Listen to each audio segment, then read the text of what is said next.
Good morning. Welcome to Reaction Friday. We are Southeastern 14. I'm Chris Lee, joined by Blake Lovell and Max Barr. We're going to talk about what happened on a crazy Thursday night in the NCAA tournament. Maybe we could tell you what's going to happen Friday night, although by the looks of my bracket, we cannot. Anyway, we're going to get into all that. We'll take your questions and your comments here and there. A reminder, our content brought to you by BetOnline. The tournament is here. BetOnline is your bracket headquarters for the season with the best bracket contest out there. Odds, lines, info on every game, every round, right up until the national championship. You can access the most up-to-the-minute wagering information anytime from your desktop or your mobile devices. You can track your bracket real time all the way through the tournament. Head to BetOnline today. Get in on all the action. Remember to use the promo code BELIEVE for your 50% welcome bonus on your first deposit. BetOnline. The game starts here. All right, gentlemen. We got SEC games ahead of us. We got SEC games behind us. It was not a good Thursday for the SEC. Mississippi State and South Carolina lost tough matchups. Tennessee won a beatdown over St. Peter's, which is kind of what we expected. And then, then we had Kentucky and Oakland. Blake Lovell, where would you like to start? Let me start here. I know people are, and boy, did we see this a lot yesterday, about how overrated the SEC is. Can I just tell you right now that if Thursday shocked you in any way, here's what you need to do.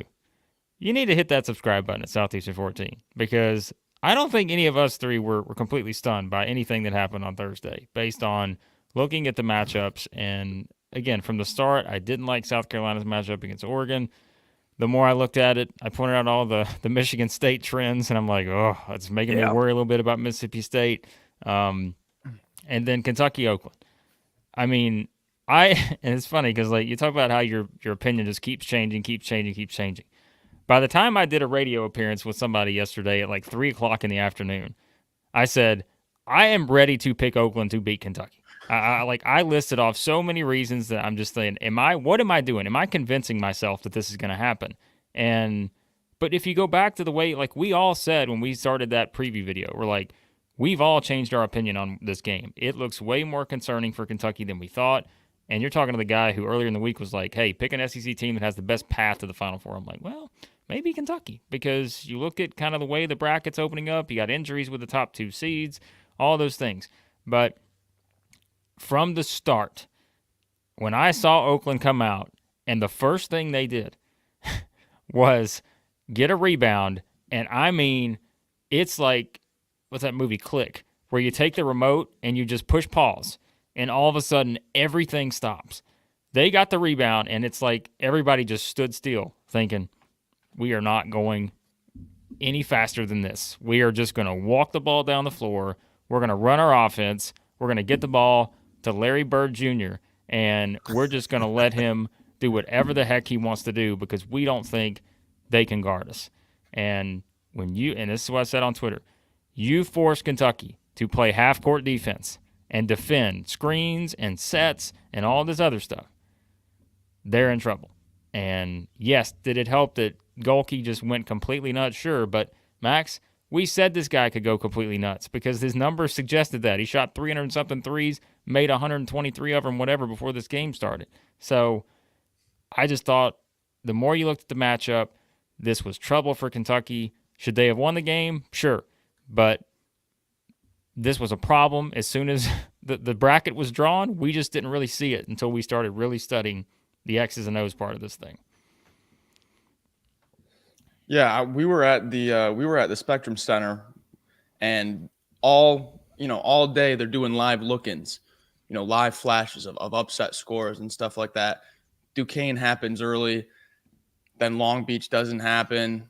All these upsets are having, hope, and then Moorhead was looking like they were going to win for a while. It doesn't happen, and then Oakland the score keeps popping up, and we're like, oh my gosh, now they're up by 6.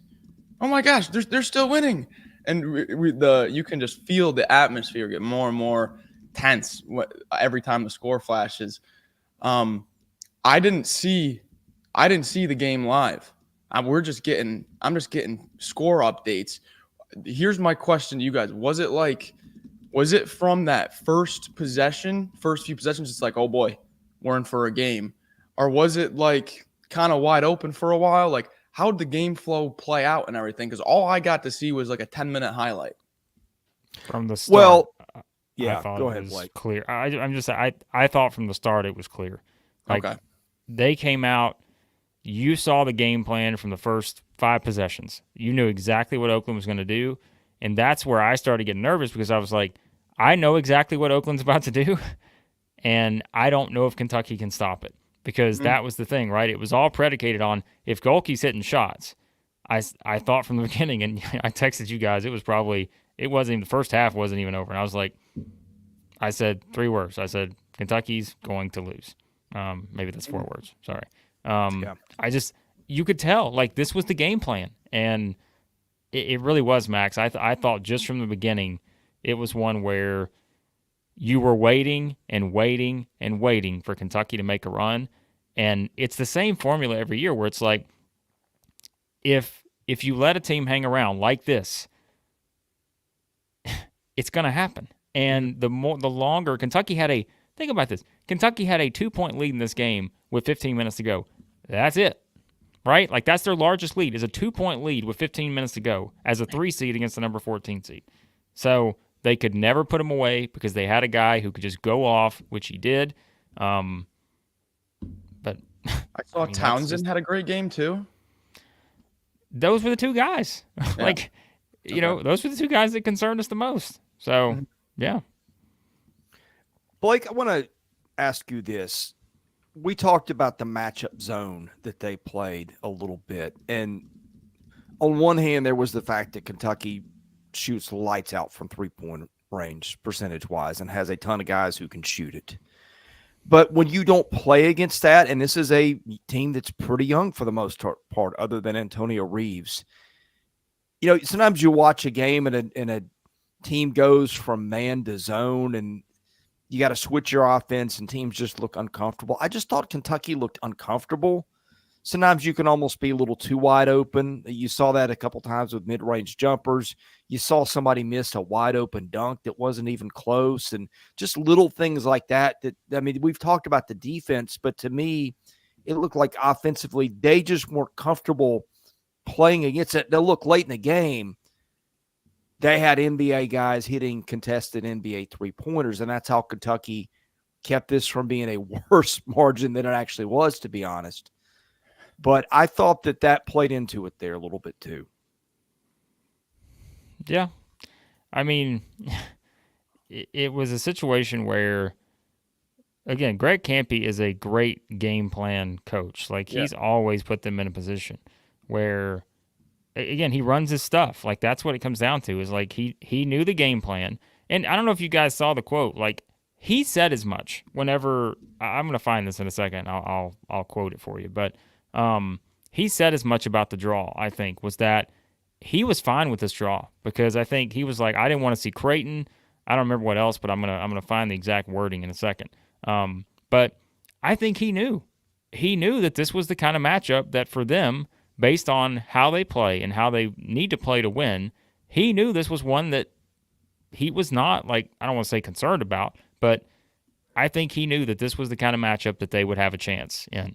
And they looked confident from the start.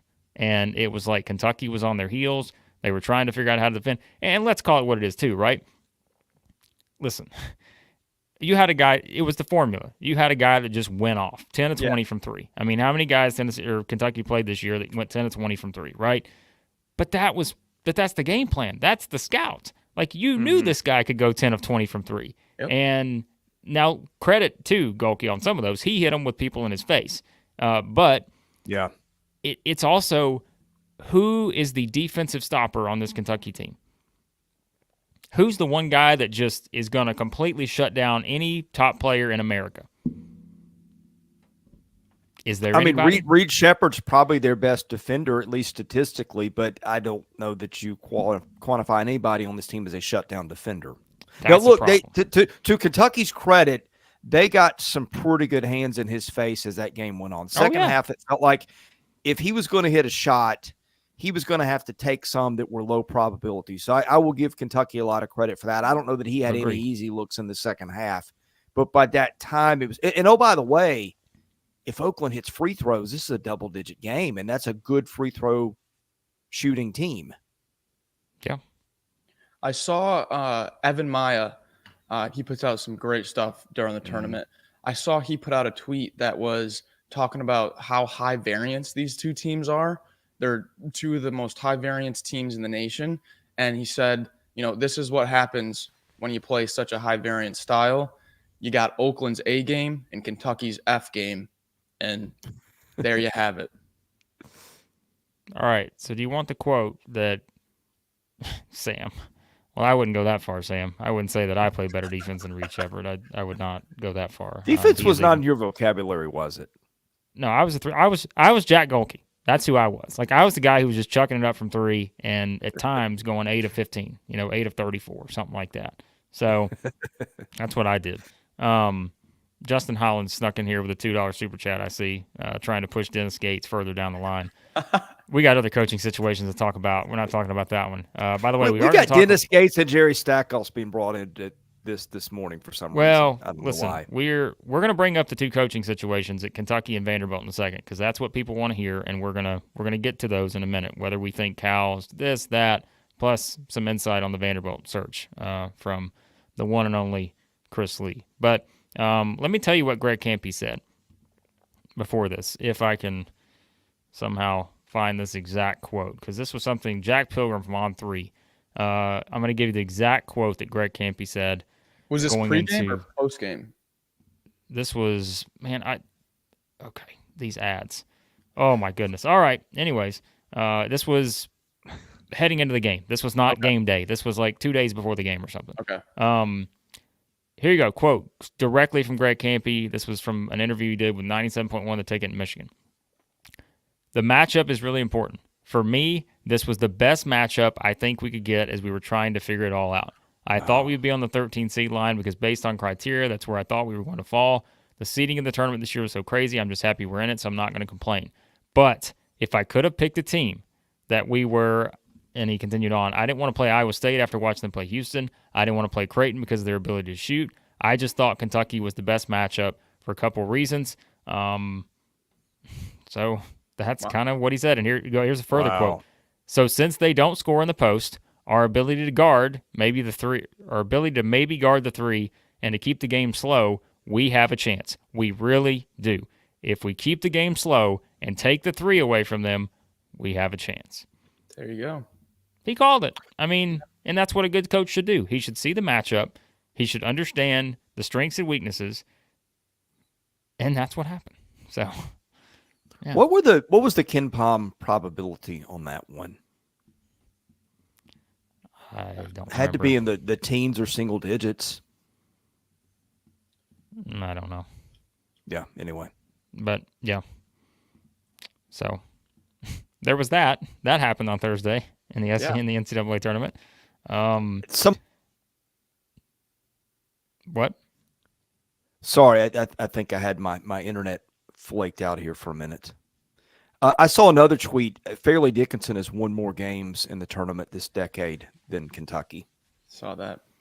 That's All right, so here's what we're going to do. We're going to circle back around to the John Calipari situation in a minute. We're going to talk about some coaching stuff. But let's just quickly run through the other games because let me just tell you, we're not going to spend a lot of time on these because those fan bases are probably not in here because they are checked out at this point. So, Max, I'll just turn the floor to you for the Mississippi State, Michigan State live thoughts as you were watching this play out. Okay, so put my heart and soul into the Bulldogs pregame. Needed them. The first about 4 minutes probably went as bad as the first 4 minutes for Mississippi State could possibly go.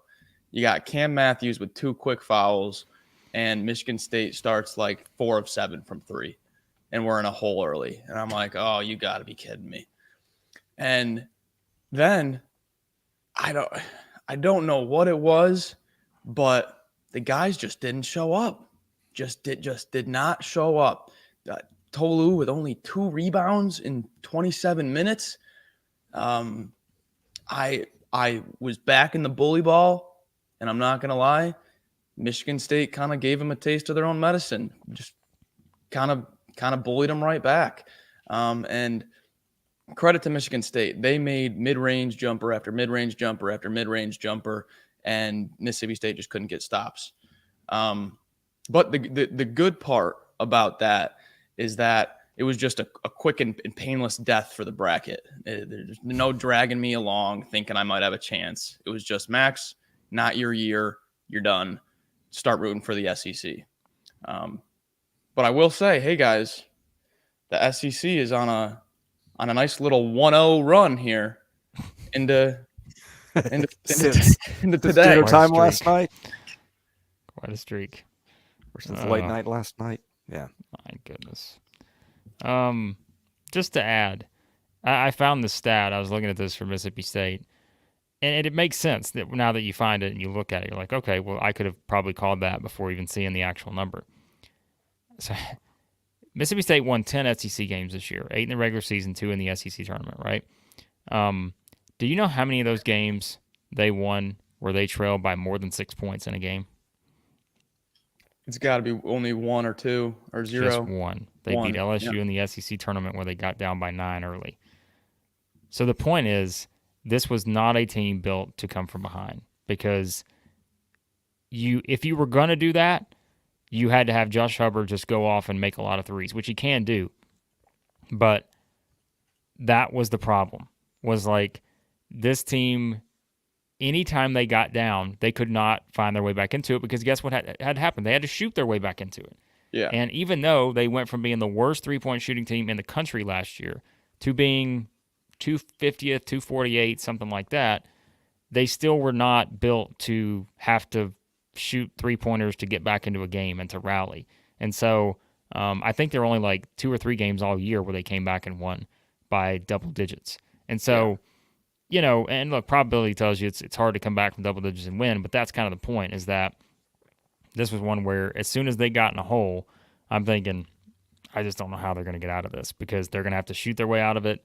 And the numbers suggest, and what do they wind up going? 6 of 27 from 3. The numbers just suggested they were not going to be able to do that. So, look, styles make the fight. Go ahead. I'm sorry. No, I was just going to say 27 was way too many threes. Yeah. They're just way too many. I was going to say styles make the fight. Kentucky ran into a style that gave it problems. We'll get to South Carolina in a minute.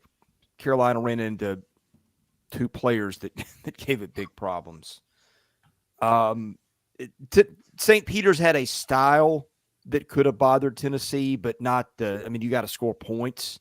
And when you can't really count on that team to break 50, I thought that was a mismatch, and it was. I've said this before. I think if you had placed Auburn or Tennessee in the South Regional, I probably would have had either one of them to come out of it. We had Kentucky. Some people had Kentucky coming out of that one just by default. And that kind of summed up the night. well, Tennessee fans, I know there are a lot of you in here. We're going to get to Tennessee in just a second. We're getting all the bad out of the way first. Yeah. Because there was some bad that we need to get out of the way before we can get back to Max's 1-0 streak here with the Vols, carrying the league on Thursday. Momentum. But let's just quickly talk about Father Lamont Paris and the Gamecocks. It was kind of, I don't want to say the exact same, but it was somewhat similar to Michigan State, Mississippi State, because they found themselves in a situation where they had to try to figure out a way to shoot themselves back into it. And solid three-point shooting team, but I just think a team that, again, you're banking on a lot of big shots, but at the same time, they went 11-24. But, I mean, listen, they just got Jermaine Kuznarded. That's a verb. They got Kuznarded. That's what happened. I mean, this guy, talk about a revenge game. He said it wasn't a revenge game, but by the way, someone's asking, are we going to get a Florida-Colorado preview? Yes, that video will go up on the channel this morning. We're not doing it in this video, but it will go up on the channel today. Yeah, we just got behind yesterday. I know. Normally we put those out earlier, but it is what it is. But yeah, South Carolina, you just catch the. This is why we didn't like the matchup, Max. You catch the wrong team at the wrong time. Oregon just happened to be a team that's playing hot. Dana Altman's had all the success in the NCAA tournament, and we thought from the beginning this was a tough matchup. We tried to bring it back around by going against them with the picks, but it wasn't enough. Kuznar with 40 in this game. Dante did kind of exactly what we thought he could do. I mean, he got to the free throw line a lot, 23 points in this game. And yeah, I mean, it just question, because I didn't get to see this. I didn't get to. This was another game. I'm just getting. Oh, that's right. You weren't. I'm just getting score updates. Because in the preview we were like, guys, Dante is gonna just be a man, just a man, just a beast. Was it like that, or how'd this game play out to get to it to be 55-37 at one point? Well, it was more about Kuznar just losing his mind. Like, this guy just went off. But it felt like every time that Dante would get the ball, it immediately just challenges South Carolina defensively, because then what does that do? You got another guy that comes down on him, and then you got a Kuznar open, or you got somebody else open to make a shot. So I think it was tough from a matchup standpoint with that. Makes sense. I'm trying to remember. I feel like this game was the Kentucky game just threw time into Oregon had control of this one the entire game. It felt like. Yeah, it wasn't really. Yeah. This was one that we saw Auburn as a prototype of a matchup issue for South Carolina. And sometimes, I mean, Auburn had more post depth with those three guys than Oregon's got. But Max, I remember you and I watched, and I'm sure Blake did too. We watched Oregon open its season against Georgia. And N'Faly Dante had just a remarkable game. I think he almost went for 20 and 20 or something close. Yeah. And you're like, this kid's a stud. Well, he was hurt half the year. And he came back. He lit it up in the last 4 games, including their run in the Pac-12 tournament. I was more worried about him than I was about Cousinard, but that's the tournament for you. Sometimes you have a guy just pop up. And I'd forgotten, honestly, that Cousinard was that big of a volume scorer for South Carolina. I mean, I'm looking at his last year there, he averaged 12 points a game, but he got it in 25 minutes a game. So that's a 20-minute per 40-point kind of pace, I think. So he was scoring a lot. The percentages weren't great, but they weren't awful. But the big thing, and you're seeing this a lot in the tournament, we're still dealing with that COVID year. He's a fifth-year senior. Any other era of college basketball, he's not on the floor.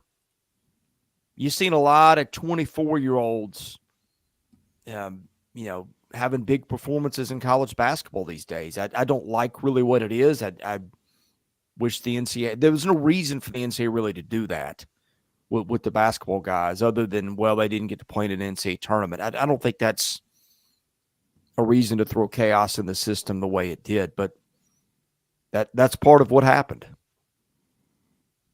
Yeah. I mean, and too, South Carolina, we talked about all year long, one of the strength of their defense has just been they bully you on the perimeter, and then they force you to take bad shots inside the arc because they're just physical and they're bumping you. And what did Oregon shoot from inside the arc, right? Like, they got anything they wanted, basically. Shot 68% from 2. So, yeah, just kind of, like we said, I mean, we didn't like the matchup from the start. I thought this was one that we just we're not thrilled by. And, again, it's like you could pick, like, well, if they'd have played this 11 seed or that 11 seed, kind of same Kentucky. If they played any other 14 seeds, I'd have probably been okay with Kentucky, but this was not the one they wanted to play. And I just thought it was kind of the same for South Carolina. This was probably not the team you want to be playing, especially at this time, and given the coach on the other sideline with Dana Altman and just the statistical success in the NCAA tournament that he's had.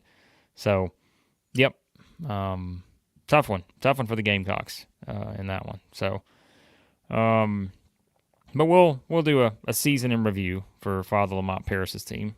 We'll kind of do that for all the SEC teams probably after the NCAA tournament. Kind of a state of where things stand, looking back at the season, all that. So there'll be plenty of good things we can look back on. It was a great year overall. Yeah. Oh, yeah. I mean, again, guys, keep in mind, this team was unanimously probably picked 14th in the SEC going into the season. Yeah. They get 26 wins. They get to the NCAA tournament as a 6th seed. It's disappointing to bow out early, but come on, this team completely exceeded expectations, and yeah, I mean, like, it's rough, right? I mean, this was a team that kind of reinvigorated the South Carolina basketball program. Yeah. And so, remember, this was a team not that long ago that was in the Final Four, that made that miraculous run to get there. And, things just didn't go great from there. But you got Lamont Paris take a team that no one had any expectations for, have them right with a chance to even win the SEC going into the final week of the regular season. And then, yeah, this was a good group of dudes. I mean, they were men. They were grown men is what this group was. And of course you had Colin Murray Boyles, who will be a absolute superstar, whether he goes to the NBA this year or not. Please stay. Please stay. Selfishly, please stay. Please stay. So, all right. Well, let's talk about the Vols. There are a lot of Tennessee fans here, and they're the only ones that I would say escaped with a victory, but that's not true. They just completely took it to St. Peter's. Dominated. Tennessee fans, we try to tell you. So, look, I know you're worried about St. Peter's. You're worried about the Peacocks. But this was not the St. Peter's team of a couple years ago. And in hindsight, Max, I think it's actually probably good that they drew St. Peter's, because it's like Rick Barnes could have sat there and said, hey, any of the other 15 seeds, you could have looked up and said, right, come on, 15 seed, whatever. But no, it's St. Peter's, man. This is the team that beat Kentucky. No, we're going all in on this scout. We're going to beat this team. And there were just some clear differences, as we said, between the two teams. And what I like most about this was not one of those games where Tennessee got off to a sluggish start, let them hang around, and then just pulled away in the second half to win by 15 or 20, right? This was one where Tennessee put their foot on the gas from the very beginning. They were the better team. They were significantly better than this team, and they absolutely took it to them. Exactly what you want to see from a potential national title contender, and I thought this was exactly what Tennessee needed to do here. You knew within the first two possessions just how different the physicality. Adu, just no match for Adu early. I think he had like 13 points in the first, I don't know how many minutes, and then he ends with 15. So it just kind of shows you how they just stepped on the gas early. St. Peter's never led the whole game. This one was out of hand early. Like you dove into this matchup pretty good and said, guys, I know you're worried, but it's not the same. It is not the same team. It's not the same. They don't have the veterans. They don't have Juju Murray, and this thing was over quick, and St. Peter's never really looked like they were even gonna, how like Samford, talk about a robbery, but came back in and it always looked like they were game. This one was over quick. We always give you a recipe of how something completely out of the box could happen, whether we believe it or not, because you just don't know. Like going back to our last game, Oregon shot 60% from the field and 80% from the line, and Oregon does that to anybody, and it's probably going to advance. But how that translates to this one, Tennessee needed to come out quickly, and because what you don't want to do is get in a game and a dogfight with a team like that and have all the stuff of the way you ended the season and the way that Tennessee has had difficulty in the NCAA tournament compared to seeding at times. You didn't want all that coming into play. You wanted Dalton Connect to get established early. You wanted to have an alternative. I feel like Tennessee checked all those boxes. It was up 46-20 at the half.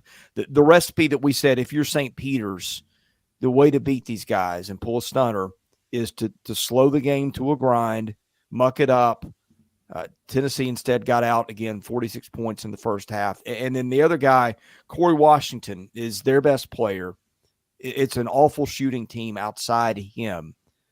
St. Peter's was 0-6 in the games where he didn't play. Well, Corey Washington got 2 points last night. And so whatever chance St. Peter's had of pulling an upset was gone by virtue of Tennessee getting answers in those places. Yeah, now it sets up the matchup. Yeah. First of all, I thought St. Peter's had no chance going into this game. Like, there were people I know that were terrified, but I just thought this was going to be about what it was. Like this, and that's what we like. Listen, this is why we talk so much about matchups. Why were we so different on a 2:15 game with Tennessee and St. Peter's and a 3:14 game with Kentucky and Oakland? Because the matchup was so different. Even 1 seed line off, the matchup was so different that you could completely change your opinion on a game. We were all in on Tennessee demolishing St. Peter's, but we were all concerned about Oakland beating Kentucky. And so I just think that's it, man. And that's why I know we talked about it earlier. It's like people can say the SEC is overrated or people can say this or that, but I don't remember who was doing the broadcast last night for Tennessee St. Peter's, the analyst. But he said the same thing. And we say this every year, and I know we catch everything for it.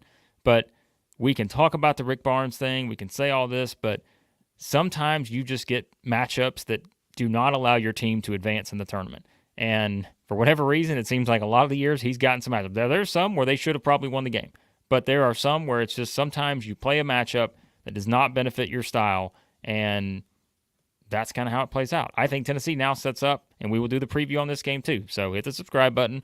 All this, we will have a preview for Tennessee versus Texas in the second round, setting up the ultimate clash, which talk about the committee getting exactly what they wanted in the Midwest region.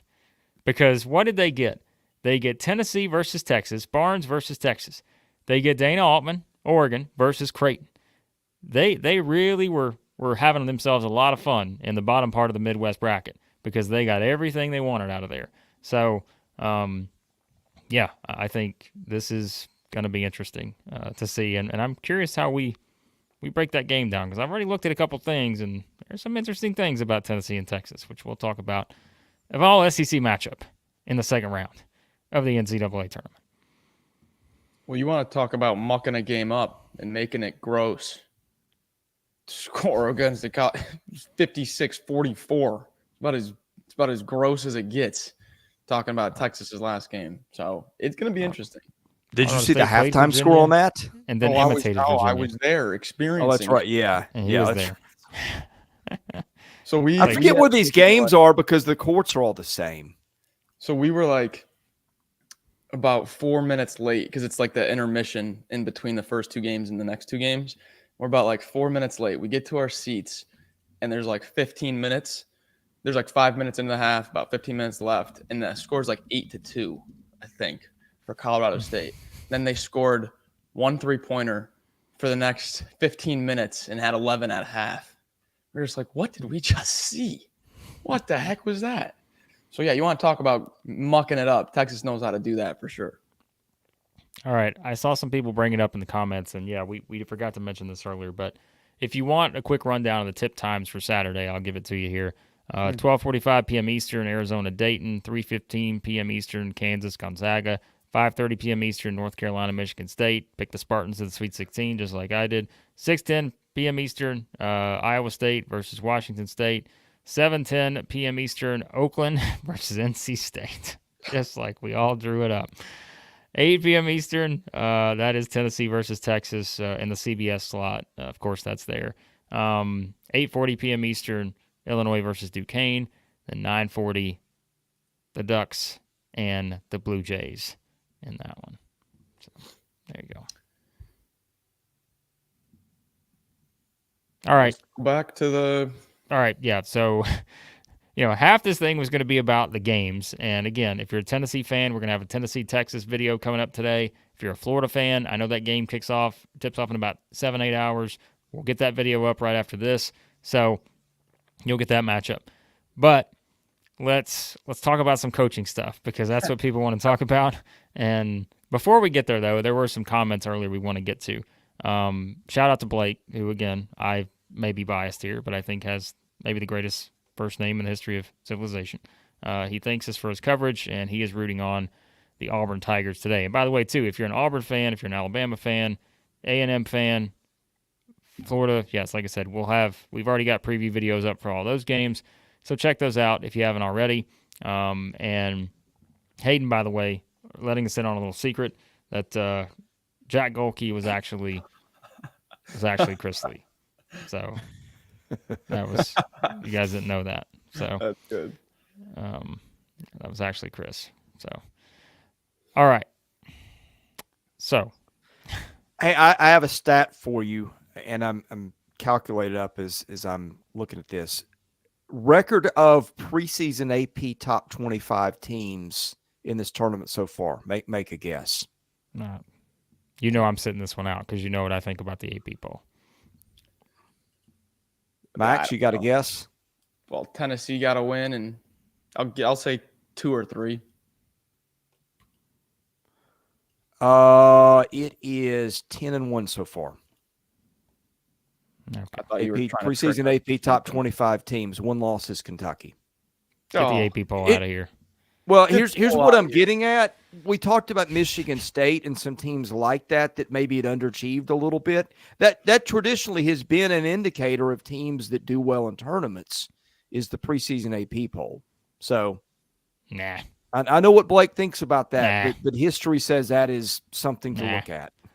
History tells me that the AP poll, the preseason AP poll, is one of the goofiest things in sports. Because how on earth are you ranking teams before they even play a single game? In the transfer portal era, how are you ranking teams before they play a game? Get that out of here. Get that nonsense out of here.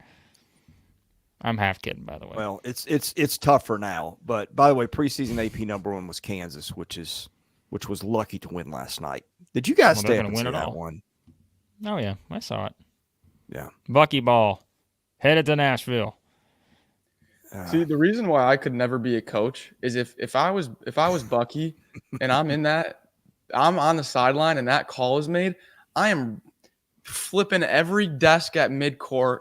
I am ripping my shirt. I'm causing the national scene. I don't know how you can keep your composure like that. I would be fired in an instant. You would. You would. Robbery. All right, so here's what we're going to do. And then we'll circle back around. Remember, if you want to leave a super chat, we'll get to your guys' comments before we hop. But we still got a little time here. We're having fun. It's March, baby. We're just watching games all day. So we'll get to some stuff here in a second. But so leave a super chat if you want. You can also join the It Just Means More tier here at Southeastern 14. Hit that join button. You can join $3.99 a month. You can support your boys, us three, and of course Chris / Jack Golke. If you want to support his cause for the professional ranks, you can do that too. $3.99 a month.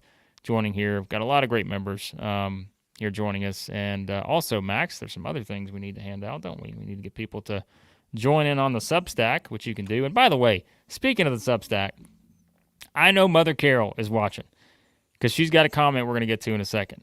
Mother Carol pledged, I don't even know what she pledged for us. She pledged a yearly amount in the Substack, which you can do, by the way. You can donate to our Substack, just supporting Southeastern 14. Her support for us, unbelievable. So, all right, we'll get to that in just a second. But there's a link to the Substack in the comments if you want to throw your email in there. We send out some written stuff during the tournament, and we'll do it moving forward for all sports as well. So check that out, and don't check out Max's play of the day yesterday. Missed by 0.5. 0.5. I was like, brutal. Oh. Reed Shepard. Just needed one. It's all right. Aaron Estrada points today. Aaron Estrada points. Pump him up. Oh, yeah. What's the number? Pump him up. 15 and a number? half. Are you kidding me? He's going to have that at halftime. Let me find the stat for you guys. So if you want a little teaser for the Alabama-Charleston game, man, I've been tweeting too much. I gotta find the tweet. Used to I I just retweet like once a day, but this is March, baby. We're tweeting 18,000 times a day these days. What was the stat I put out on Aaron Estrada? Let me find this real quick. If you're an Alabama fan or if you want to root against Alabama, either way, here's Aaron Estrada's numbers in 4 career games against Charleston while he was at Hofstra.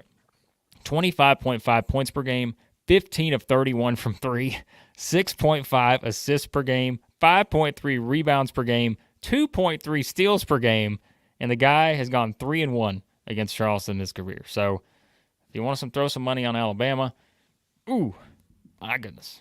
So he's had a good game. All right, Chris. Hey, on Alabama, before we move on to where you're going, injuries today. What? We got a question. He's never looking at the comments. Outside. I'll tell you what, between the hours of noon and midnight today, no, I will not be outside. No, man. We glued to the TV.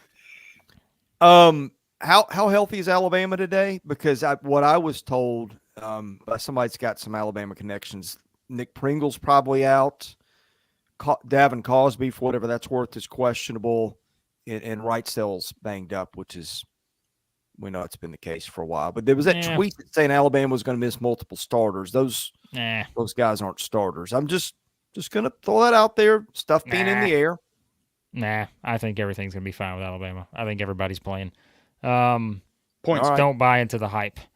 All right, Chris, we're going to get to Kentucky in a second. Anything we want to discuss regarding the Vanderbilt Commodores and Bucky McMillan, their future head coach? Oh, is there something there? As of yesterday, kidding, I don't think Vanderbilt had even contacted Bucky McMillan. And they've had an opening for a week now. I mean, he's been playing a game. So, well, I hear there are ways.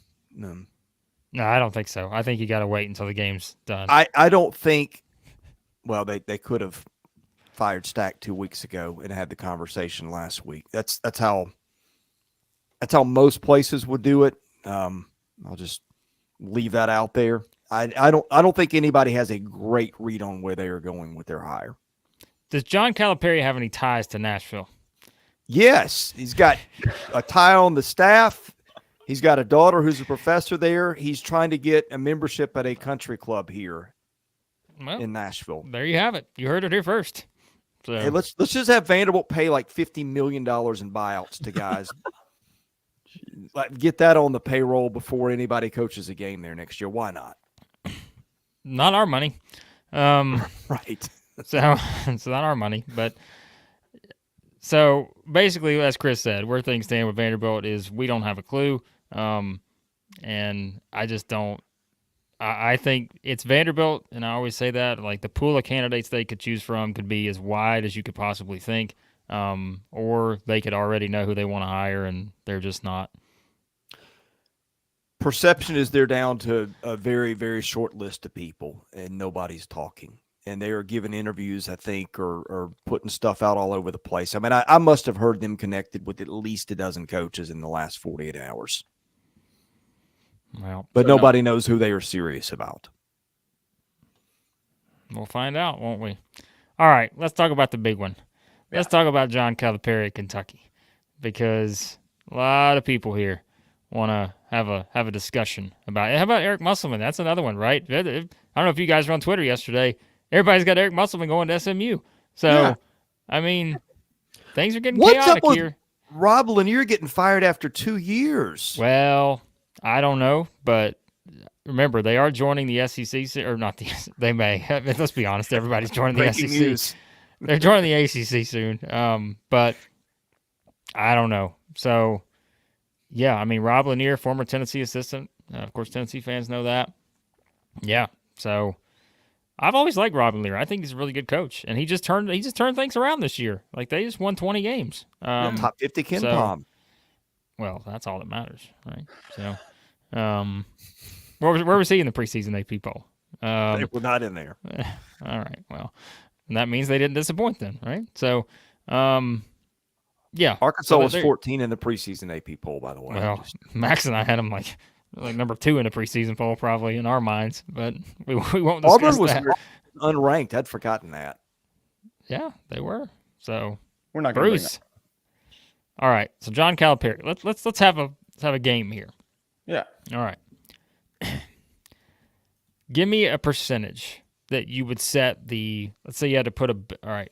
So this is like the over/under on percentage, right? That he's back or not back, whatever. Like, okay. Where's that number right now? $33 million buyout or whatever the number is.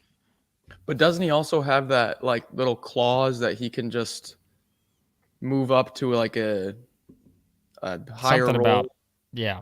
Your buyout is usually offset if you take another job by your earnings at the next place. The number's $33 million. So, David, I'm just going to tell you, everybody always asks, why I'm always wearing a sweatshirt. Let me tell you why. Because, so this room, I told you guys, I gave you an update on this, I don't know, months ago. I'm like, I'm trying to get this little room down here in the garage where I got a little got a little space, right, to be able to record and all this, because the other setup just wasn't very good. the heat doesn't work down here. So, like, it could be 70 degrees outside, but because the garage, like, traps in the cool air, it is at least 20 degrees cooler every single time in here. So when it's 30 outside, it might as well be 0 here. Like, it is just, I mean, I am frozen right now, and it's going to be 70 degrees outside today. So I'm going to have to start doing my show from outside, perhaps. Get a little tan. Mac's going to go outside, too. Everybody's asking if Mac's going to get to go outside. He's going to go outside. We're going to force him to. So there you go. But, all right. So John Calipari. Well, you could be right, Hayden. Freezing cold takes. Had a lot of those this week. Called Kentucky to lose to Oakland. That was a freezing cold one. I don't think I've had a lot of freezing cold takes this week. It's the tournament, man. Look who's winning your brackets. You know who's winning the brackets I'm in? My mother-in-law, who picked Creighton because she's from Nebraska, and has not watched 5 minutes of college basketball all year. And I think my daughter might be winning the pool my son set up. I've already deleted my app. Mississippi State lost, and I deleted the app already. I'm done. I'm done with the bracket. We should have warned you on that one, honestly. I wanted to have some fun. We should have saved you from yourself. We all had a look of concern as we saw what Max was doing. But sometimes you just got to let kids make mistakes. You just let them make the mistakes, right? Yeah. I mean, Hayden's right here. You might as well just go into this without any sort of thought whatsoever. So, Hog barbecue. I could make it happen probably. It's that cold in here, so I could probably make it happen. Good to see Hog Barbecue back in here. I know it's been a trying year for the Razorbacks, but all right. So would you say it's more likely? Would you put the over/under on the percentage? Would you say it's more likely he's back or less likely? Just as simple as that. Than 50%. More likely. More likely that he's back. That he is back. Yep. Because of that buyout number, or just a few. Things a conglomerate. He talked like someone that kind of knew that has probably already maybe had these kind of conversations after the game. Like, again, he's already, talking about next year and all this other stuff. You would have to think he's not an idiot. Right, I know there may be some. Go ahead. Cal's not an idiot. Like he knows the optics. I mean, he's there, and I know some Kentucky fans may disagree, but it's not a sure thing. And I think some people think it is a sure thing just because of the number, the money. It's not a sure thing because of the money. That I will tell you. And like, if Kentucky wants to make a change, Kentucky will make a change. How many times have we said this in the SEC before? We're like, the Texas A&M situation with Jimbo Fisher. It's like, this is way too. Come on, guys. SEC's got money.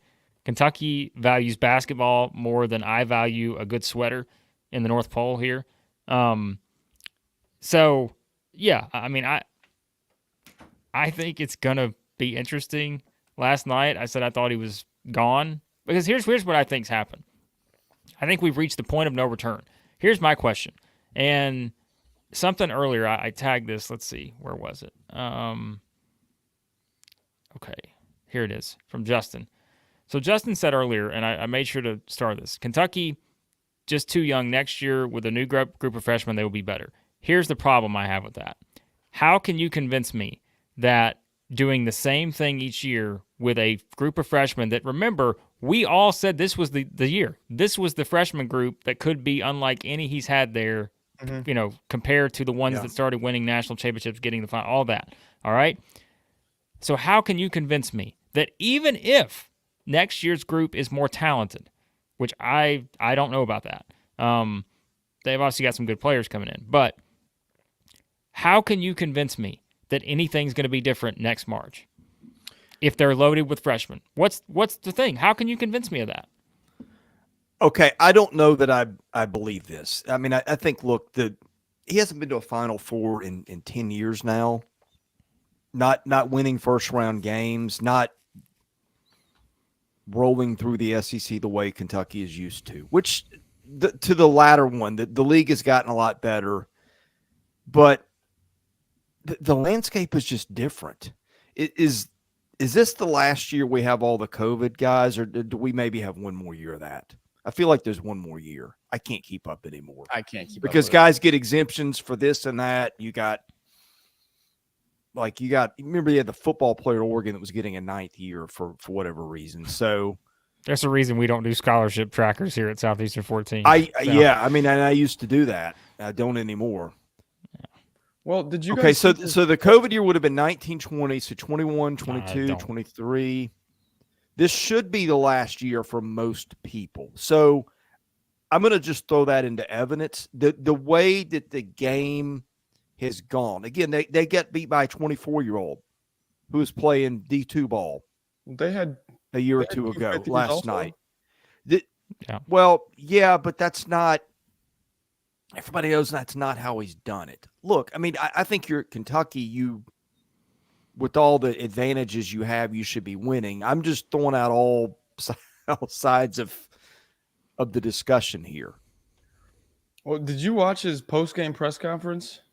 interview? Yes. It just rubbed me the wrong way when he says, like, I was trying to push the buttons and trying to get the right group of guys out there, but they're freshmen. He rubs and see that's the other. He rubs everybody the wrong way up there. The Those media are doesn't like fun. him. The fans don't like him. It is Gary Parrish said this morning. It's getting toxic. And look, Vanderbilt just paid about $20 million to make its Jerry Stackhouse problem go away. That makes me think Kentucky could do the same. If Kentucky could get Rick Pitino, if they could get Bruce Pearl, sorry Auburn fans, if they could get anybody like that, they would pay $500 million to get those guys, Jay Wright, whoever you want to throw out there. They would absolutely put the money out there to do it. But I don't know. I think I'm like to the point we talk about wanting just to see things happen. I want to see Kentucky do it, right? Like, are they going to actually do that? Because remember, this guy's got basically a lifetime contract. So they're also the ones who gave him that. And remember, that was during the trend of not being able to get where they needed to go in the NCAA tournament. So, hey, one other thing Gary Parrish brought up, and I was listening to their Eye on College Basketball podcast this morning as I was taking my daughter to school, and that's my one version of show prep. But he also mentioned this. It's toxic between he and his AD. So there's a lot of stuff lining up here. Like, at some point, you sort of have to just say, hey, this is a tax on a decision we didn't make that worked out, and it's horrible. But that battle, you're choosing between bad alternatives. And there is a best among the bad alternatives. And that's what makes me wonder if they will pay the money and move on. I just think they're at the point of no return because, like I said, I don't care how good the freshman group is next year. I just don't know how you're going to convince anybody things are going to be different. Unless I sent the text to you guys. I'm going to try to find it. What did I say? I don't remember what I said. I said something like, Cal needs to recruit the oldest team in the country next season. He needs to go out and build the oldest team he has. But he can. He's already got like 6 freshmen committed or something. So I just don't know how it's going to change. But thoughts, comment section. Back, not back. Give us your response. Weigh in on the poll, the verbal poll. Will John Calipari be Kentucky's coach next season? Yes or no? The thing that just bothers me is that every coach in America, if they were like, hey, do you want 3 lottery picks on your team? You want multiple first-round draft picks with a few fifth-year seniors? They'd be like, oh, sure. And then we have Cal complaining about it. Like, dude, you had the most talented team in the nation. How are we complaining right now? I don't want to go down that road. I don't want to. All right, I'm going to throw this to you, Blake. What happens to the coaching carousel? Let's say that Kentucky comes out an hour from now and says he's no longer our coach. Oh, well, if you're Vanderbilt and Kentucky comes out an hour from now and says he's no longer your coach, then missed opportunity in terms of because you're about to go to the back of the line when it comes to the domino effect that would cause. So that's why I said that to maybe you guys yesterday in a text thing. I said, if Vanderbilt does not figure this out quickly and they find themselves in a situation where John Calipari is no longer the coach of Kentucky, the dominoes that start from the top and fall all the way to the bottom, they're going to wind up getting someone that maybe they didn't necessarily want, because the effect that could have on the coaching carousel, there would be no bigger impact on the coaching carousel than that one. And maybe just within the SEC, to be honest with you, because like I said, there are SEC coaches that would be an entertaining thought for Kentucky. I'm not saying it would happen, but you guys know who I'm talking about. But there would be some entertaining discussions, to say the least. One on Alabama? Yeah, but I was thinking the one at Auburn. But well, see, I've both make sense to me. I think I think, yeah. Again, whether people want to admit it or not, I'm not. Listen, Auburn's in a position now, and they're playing a game here in a little while. So I like to keep the SEC focused. Okay, so I don't want to get into this completely, but the reason the SEC is having success and why the conference has raised its profile is because it's got a lot of dang good coaches out there. And so if Kentucky, who hasn't won the league in how long, like just completely outright and just wants to be by itself at the top like it used to be, just saying. So we'll see. But how about Kentucky and Louisville having openings at the same time if it goes down like that? Well, has that ever happened? I don't know. Sorry. Auburn fans look, Auburn fans, I'm not trying to concern you, okay? You got a game today. Let's not even be thinking about that, all right? But I'm praising your coach. That's all I'm doing, all right? I'm not, again, think about the difference in where the job is now versus where it was when he started, right? This is a much higher profile job, and I'm willing to bet Auburn will absolutely put whatever they have to do into giving him a lifetime contract as well. Because why would you not? I would. So, yeah, I mean, so it's okay. We're pumping up the SEC here, all right? So it's a top 5 job in the country. It's just a matter of where do you rank it? Yes, Justin, this isn't a situation where you're just going to leave any job for Kentucky. I don't think it's that way anymore. Like Chris said, it is a top job, but I don't think you're just going to leave just because, it's Kentucky, right? And that used to hold weight, but now in the landscape where you can build a super team anywhere, given the transfer portal, given NIL, all this other stuff, you don't have to leave and go take the Kentucky job. So, yeah, I'm not. I'm just crediting Bruce Pearl as a coach. That's all I'm doing. If I were Kentucky, he'd be on my list, but I'm not. I'm not making the hire here. So, yeah, I would really like to know what the buyouts would be if somebody tried to come for Bruce Pearl and Nate Oates today. Somebody dropped $55 million for Nate Oates in the chat here. I've done no research on this, so I do not know. But think about that. Let's say that you're paying one coach $33 million to go away, and then you're paying double digits to buy out another guy. I mean, you could easily be at $50 million before you pay a guy to coach game one, and that's without the salary. Deacon's right here. They did give Bruce Pearl that. What was that contract? Again, these contracts all run together, but I don't. Somebody out there of the 800 plus people watching right now going to attribute me on Twitter with this somehow becoming a rumor. But let me just tell you, the things that were trending on Twitter last night, Fire Cal and Bruce Pearl were right on top of each other. It's just a little trending tab. And I'm like, well, I don't have to click. I know what this is about. So I know what Twitter's up to. So, yeah, but I don't know. I think we're having a discussion maybe about nothing because I don't know that it changes. But like I said, I don't know how you convince Kentucky fans that anything's going to change. So not at this point. What about Nick Cronin? No. No? Okay. No. Maybe if he could bring Tiger Campbell back to college. But I mean, that's the thing. Are you going to hire a guy? And I think Mick Cronin's always been very underrated, but are you going to hire a guy that's team just went 16-17 at UCLA? Well, he told you I know why. he's had success. Huh? He told you why.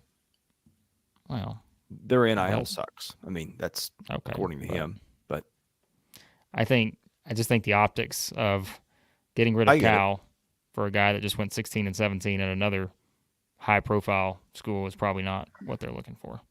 So, yeah. Would there be any way you could get Kelvin Sampson out of Houston? No.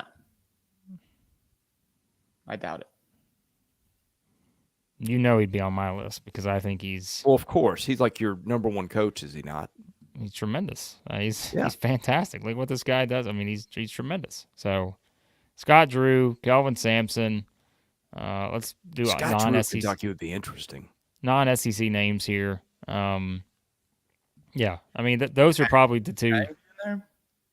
Who? Jerome Tang.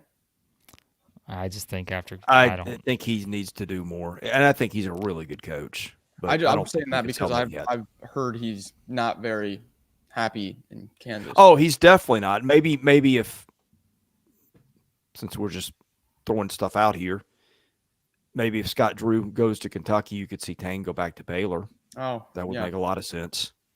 True. Yeah, I mean, I'm looking down a list here of like guys. I have a short list that I'm trying to see if any of these still hold. I actually made a short list a while ago for the Kentucky job. Some of it's changed a little bit since I did that, but yeah, I think those are obviously two guys. If you're just looking at success, Promote Tyler Eulis and let him take the reins. so maybe. Well, listen, Hudson. Normally I would push for my guy, but I'm going to keep him in his current contract for now. So Kirby Smart, I don't think is getting the job. Big baller Brett, but you never know. Okay. Let's try that. You never one. know. So if you want championships, you can do worse than Kirby Smart. So yeah. Well, I mean we'll see what happens because I think this is not going to be something that moves slowly. I think if this, but then again, there are a lot of financial things they're going to have to work out if there's a separation there. So, I don't know. You guys let us know in the comments before we wrap up here in a minute. Let us know if you were Kentucky, who would you hire? Period. Like, I got this idea, and I can't believe you didn't have it first. You know how we do a chaos bracket? Yeah. What would the chaos coaching carousel look like? So you mean like Kentucky opens? Yes. Next. All right. So I'll reel this off to you right now. John Calipari to Vanderbilt has to be chaos bracket. Like that has Absolutely. to be 100%. So Brian Harsin. I don't think it's going to be Brian Harsin, Auburn fans. I know you guys will. I know you guys have fun with that, but I don't think it's going to be him. All right, so he goes to Vanderbilt. Let's say Scott Drew goes to Kentucky. Let's say Will Wade goes to Baylor. I'm really just reeling off a bunch of ideas. Hey, where does Will Wade wind up? That's one that's sort of been SMU. on the, oh yeah, okay. I think it's probably. I mean, look, the Muss stuff yesterday is interesting. You think they got rid of Rob Lanier with a little something in mind? I think you absolutely make that move if you know you can get somebody else, and I don't think the timing was a coincidence. So I think that makes too much sense for them. So I don't know. I guess if we took Muss out of Arkansas, that would add to the chaos but I don't know where we put him. Muss is not. Where's Muss end up? Because I think he's not really in play at Louisville, is he? I feel like if that was going to be done, it would have already been done. It would have been done. Yeah. Rick Pitino's going to go somewhere. Dusty May's another domino in all this. Yeah, Dusty May to Louisville could make sense, I think. I think he was kind of perceived as a favorite there earlier in the week, maybe. Maybe. So, Jay Wright, yeah. I mean, somebody said I think Jay Wright obviously is a guy that's interesting. Mark Few's interesting. I just don't know if that will be the case, but you could do a lot worse. So, anyways, Auburn fans, don't freak out. I'm I'm not saying he's leaving. I'm telling you that if your coach is coveted, you're doing something right. And if I were Kentucky, that's who I would go after. But I'm not saying I'm not Kentucky. I'm not. I am sweatshirt guy in the tundra. So I'm not Kentucky. And so it's all good. But, all right. Well, so there are thoughts. We'll obviously have a lot more. Coaching carousel is going to heat up. We'll see how it affects the SEC. We got games coming up all day long. I mean, all day. 12 straight hours of basketball to be watched. Hopefully the SEC goes better than 1-3 today. If not, Hey, we're on a streak. We have momentum. yeah. The SEC is undefeated in the last 12 hours. That's a great stat. You can only find here at Southeastern 14. Glass half full. That's why we hired this man. And there Oh, goes boy. Camp. There goes. Look, at least it waited till the end this time. All right. So before we get out of here, 800 of you in here, hit the like button for us. That's all you got to do. Hit the subscribe button. We appreciate you guys. We'll do this again tomorrow because, our 8 a.m. Saturday mornings. What else would you want to do on a Saturday morning other than spend your time with us? And leave a super chat for Blake's winter clothing, maybe a space heater. Sure, and the space heater. I got a heater. It just doesn't work. It's too cold in here. Well, then you need a space heater. A better one. All right. So quickly for Tony here. Tony sent us an email asking how he could contribute to the channel. I apologize, Tony. We've not gotten back to you. But if you join the It Just Means More tier here, Tony, $3.99 a month. If you want to join us there, the Substack, as we said, guys, we'll put the link to that. Be sure to throw your email in there. We're going to do some written stuff. We're going to have a lot of fun with that probably in the offseason too. We're going to be covering basketball. Max and I are going to be covering basketball in the offseason like just a bunch of just fools. Like we're just going to be out here. Psychos. We're going to be breaking down game film. We're going to be doing all kinds of stuff probably in the offseason. So check it out. The Substack's there. And yeah, be sure to, again, guys, we appreciate the support here. Even if your team's out, keep checking in here at Southeastern 14. We'll be talking all NCAA Tournament, SEC football stuff coming in the offseason, of course. We got baseball going on, but it's basketball time, baby. We got basketball to talk about, and so good luck to your favorite team, and please win because that gives us interesting things to talk about. So no pressure. And we'll have the previews for Florida, Colorado, Tennessee, Texas. We can get them up soon. Today.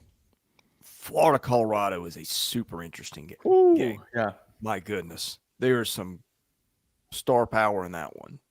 Yep. Best way to catch it, hit the subscribe button, enable your notifications so that you know when we put content up. 8 a.m. tomorrow. 8 a.m. 8 tomorrow. a.m. tomorrow. I will be a very limited part of that for a couple of minutes.